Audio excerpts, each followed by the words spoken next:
দেখতে পাচ্ছি ধান চাষ করা হয়েছে, যেই রকম ভাবে এবারে মণ্ডপ সাজানো হবে দেখাই, তাহলে কিন্তু এখানে দেখতে পাবে কাঁটা তার স্ট্রাকচারটা দেখছো, এইখানেই কিন্তু রবীন্দ্রনাথের মূর্তিটা দেখতে পাচ্ছ, মায়ের কোলে কিন্তু তার সন্তানেরা রয়েছে।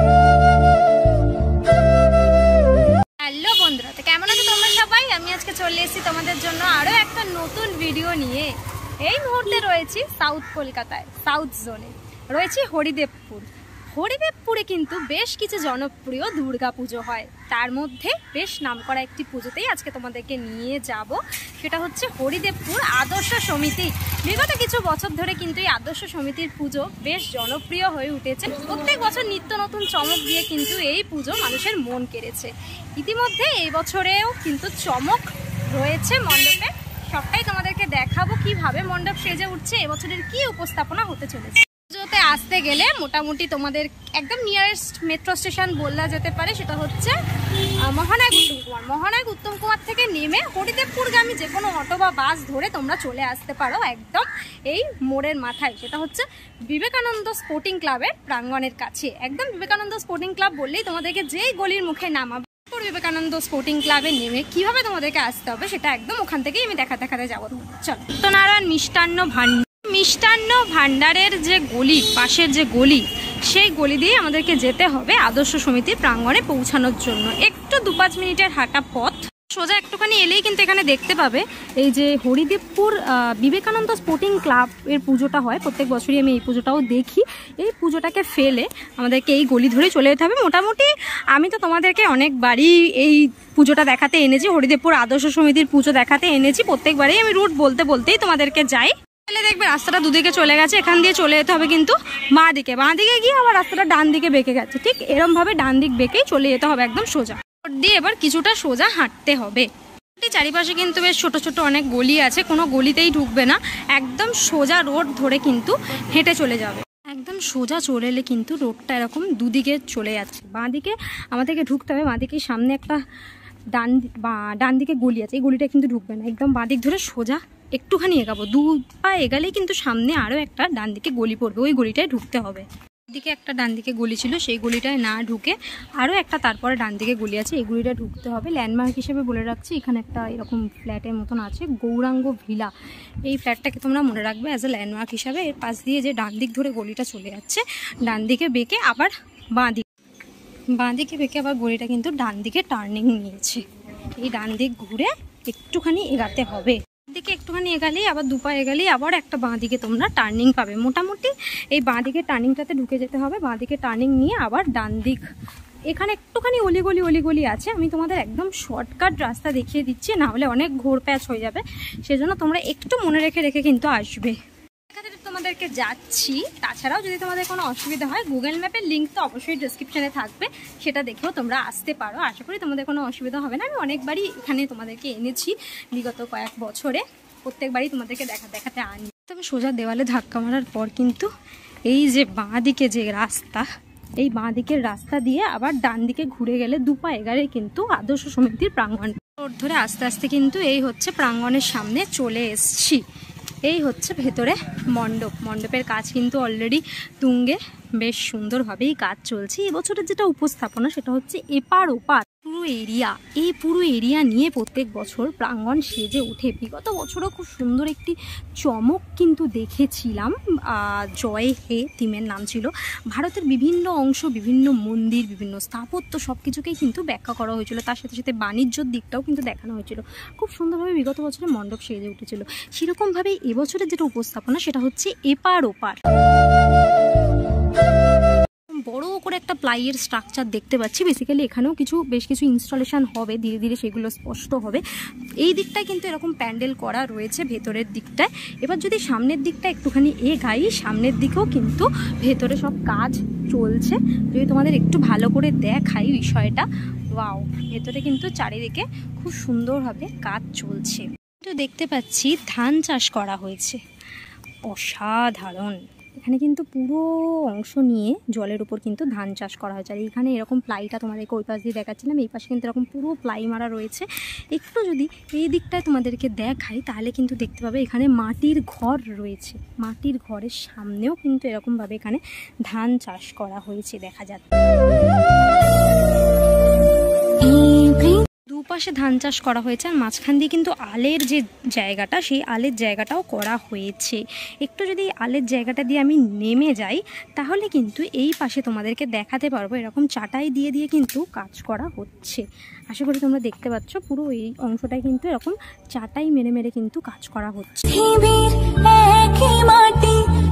যদি একদম দেখাই, এখানে কিন্তু এরকম একটা ছোট্ট মতন ছাউনি দিয়ে কিন্তু একটা পাঁচিল গেঁথে একটা জায়গা করা হয়েছে। এখানে হয়তো ঠাকুর থাকতে পারে বা ঠাকুর ওদিকেও থাকতে পারে, এখানে অন্য কিছুরই ইনস্টলেশন হতে পারে। বেসিক্যালি কিন্তু অনেক কিছু এলিমেন্টস নিয়ে এবছর মণ্ডপ সাজানো হচ্ছে, যেহেতু এপার বাংলা ওপার বাংলার একটা মেলবন্ধন কোথাও না কোথাও করা হবে। এখানে বাংলা ওপার বাংলার মেলবন্ধন প্রত্যেক বছরই কিন্তু এই আদর্শ সমিতির মণ্ডপ এক একটা করে চমক দিয়ে চলেছে। এবছরের চমকটাও কিন্তু বেশ ইউনিক। প্রত্যেক বড় একদম একটু আলাদা ধরনের ভাবনায় কিন্তু সেজে ওঠে এই আদর্শ সমিতির প্রাঙ্গণ। একদম উপরে চলে এসেছি, এইখানে কিন্তু মডেলটা রয়েছে, যেই রকম ভাবে এবারে মণ্ডপ সাজানো হবে এক্স্যাক্ট সেই মডেলটা কিন্তু পুরো অ্যাকিউরেট ভাবে করা রয়েছে। একদম সামনের পোর্শনটা যদি তোমাদের দেখাই তাহলে কিন্তু এখানে দেখতে পাবে কাঁটা তার। যেহেতু এপার বাংলা ওপার বাংলার ব্যাপারটাকে এখানে দেখানো হবে, সেই জন্য কিন্তু কাঁটা তারটা এখানে করা হয়েছে। কাঁটা তার পেরিয়েই কিন্তু মানুষ এখানে ঢুকেছিল, সেই বিষয়টাকেও দেখানো হবে। দেখো পুরো সামনে কিরমভাবে সাজানো হবে, পুরো বিষয়টাকে কিন্তু এখানে করা রয়েছে। তারপর তোমাদেরকে যে ভেতরে ঢুকে আমি দেখাচ্ছিলাম যে এখানে সব চাষ করা হয়েছে, সেই বিষয়টা দেখো দুপাশটা দেখতে পাচ্ছ এরকম রয়েছে। এইখান দিয়ে কিন্তু ধীরে ধীরে মানুষ সামনের দিকে এগিয়ে যাবে। এখানে কিন্তু এরকম এই দোয়াতের কালির যে ডিব্বাটা রবীন্দ্রনাথের, সেইটা কিন্তু করা হচ্ছে দেখতে পাচ্ছ। আর এইখান দিয়ে কিন্তু মানুষ ধীরে ধীরে সামনের দিকে এগিয়ে যাবে, মানে এর মধ্যে উঠবে, উঠে কিন্তু ওই পাশ দিয়ে সিঁড়ি আছে, ওই পাশ দিয়ে নামবে। এরপরে যাবে কিন্তু বইয়ের দিকে। দেখো এইখানে রয়েছে বই, এই বইয়ের মধ্যে কিন্তু বিভিন্ন অংশ করা হচ্ছে, এর মধ্যে একটা নদীও করা হচ্ছে। কিন্তু দেখাই এখান দিয়ে মানুষ প্রবেশ করো ওই পাশ দিয়ে, এখানে কিন্তু একটা বিশাল বই থাকবে। এই যে বইয়ের উপরে কিন্তু যশোর করা হবে, যশোর জায়গাটাকে করা হবে। তার পাশে দেখতে পাচ্ছ বয়ে যাচ্ছে নদী, এই নদীর মধ্যেই কিন্তু এপার বাংলা আর ওপার বাংলার ব্যাপারটা কিন্তু রয়েছে। এইখানে কিন্তু ঠাকুর ভাসান হয়, বাংলাদেশের সমস্ত ঠাকুর কিন্তু এইখানেই ভাসান হয়, সেই জায়গাটাকে এইখানটা দেখানো হবে। আর এই রয়েছে এইখানেও একটু কাঁটাতারের অংশ রয়েছে দেখতে পাচ্ছি, বা যেহেতু দুর্গা পুজোর সময়টাকে দেখানো হচ্ছে সেই জন্য কিন্তু এখানে কাশফুলও দেখতে পাচ্ছি রয়েছে। এইবারে যদি তোমরা সামনের দিকে একটুখানি এগাও, এখানে কিন্তু রবীন্দ্রনাথ রয়েছে। দেখো রবীন্দ্রনাথ রয়েছে, রবীন্দ্রনাথের ভেতরে কিন্তু আমরা মাতৃ প্রতিমা দেখতে পাবো। এই যে নিচের অংশটা দেখতে পাচ্ছ, এই অংশটা কিন্তু মাতৃ প্রতিমা দেখতে পাবো। জাস্ট মডেলটা দেখো, ওয়াও! মানে প্রত্যেক বছরেই কিন্তু এই যে আদর্শ সমিতি প্রত্যেক বছর নিত্য নতুন চমক দিয়ে থাকে। কিন্তু কাকু আমাকে একটা জিনিস দিয়েছে, এই যে এগুলো কি অনেক আরো ছবি আছে, এখানে কিন্তু এক পেটি এরকম ছবি সব রয়েছে, যেগুলো কিন্তু আতশ কাজ দিয়ে করা হয়েছে। কিন্তু দেখতে পাচ্ছ বিভিন্ন মানুষের পোর্ট্রেট, আমার যতদিন মনে হচ্ছে এটা রামকৃষ্ণ রয়েছে, এইটা দেখে মনে হচ্ছে মাদার টেরেজা রয়েছে, এরকম বিভিন্ন ছবির পোর্ট্রেট কিন্তু এগুলো কিন্তু আতশ কাজ দিয়ে করা রয়েছে। আতশ কাজের যে রিফ্লেকশনটা পড়ে না রোদের ওপর রাখলে, সেই ব্যাপারটা নিয়ে কিন্তু এটা করা হয়েছে। ওয়াও, জাস্ট অসাধারণ। এইগুলো কিন্তু মণ্ডপের ভেতরে ইনস্টলেশন হতে চলেছে। থেকে কিন্তু মৃৎশিল্পী এইগুলো করেছেন, অপূর্ব অপূর্ব হাতের কাজ। কিন্তু এইটা তোমাদেরকে দেখালাম এই অংশটা, এই অংশে কিন্তু একটা সাল লেখা রয়েছে 1971। অসাধারণ এই মডেলটাই হতে চলেছে এইখানে এই পুজোটা। একদম ওপর থেকে তোমাদের ভিউটা একটু দেখিয়ে দিই একবার। ওই যে দূরে এই অংশটায় কিন্তু রবীন্দ্রনাথের মূর্তিটা থাকবে, আর তার ভেতরেই কিন্তু থাকবে মাতৃ প্রতিমা। কিন্তু রয়েছে এই রবীন্দ্রনাথের মূর্তিটা বা অবয়বটা, যেটা কিন্তু ওই জায়গাটায় ইনস্টলেশন হবে। দেখতে পাচ্ছ এরকম কাটিং করে করে হাফ হাফ পোর্শনে বিষয়টাকে রাখা হয়েছে। মুখটা কিন্তু একদম উল্টো ধরনের রয়েছে, তোমরা আশা করি বুঝতে পারবে। এই যে এই দুটো কিন্তু চোখের অংশ, এটা পুরো যখন কমপ্লিট হয়ে যাবে ওই উপরটায় যখন লাগানো হবে তখন কিন্তু বিষয়টা আরো স্পষ্টভাবে বোঝা যাবে। এই দিকটাতেও এরকম কিন্তু ধান গাছের চাষ করা রয়েছে। তোমাদেরকে একদম ওপর থেকে আমি মডেলটা দেখালাম, এই যে যেই অংশটা তোমাদেরকে দেখাচ্ছিলাম, এইখানটায় কিন্তু হবে ওই দোয়াতের যে কালি, সেই কালির বক্সটা কিন্তু এইটা হতে চলে যাবে। এবার একটুখানি বলি, এই অংশটায় হচ্ছে বিশাল আকৃতির একটা বই, এই বইয়ের মধ্যেই কিন্তু ওই পাশটায় নদী থাকবে, যেই নদীর মধ্যে কিন্তু মায়ের ভাসান হয় বাংলাদেশে। এই পুরো জায়গাটায় থাকবে যশোর যে জায়গাটা, সেই যশোর অঞ্চলটা থাকবে। সীমানা থেকে ওইখান দিয়ে ধীরে ধীরে প্রবেশ করে কিন্তু আস্তে আস্তে এই পথে চলে আসবে। ধীরে ধীরে কিন্তু এই পাশ দিয়ে এগিয়ে যাবে সামনের দিকে।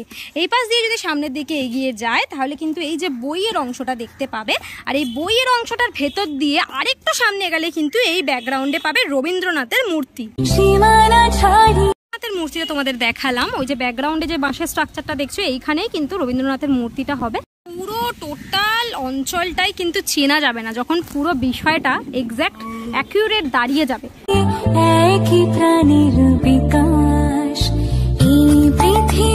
এখানে রয়েছে মাতৃ প্রতিমা, অপূর্ব মাতৃ প্রতিমা, অসাধারণ।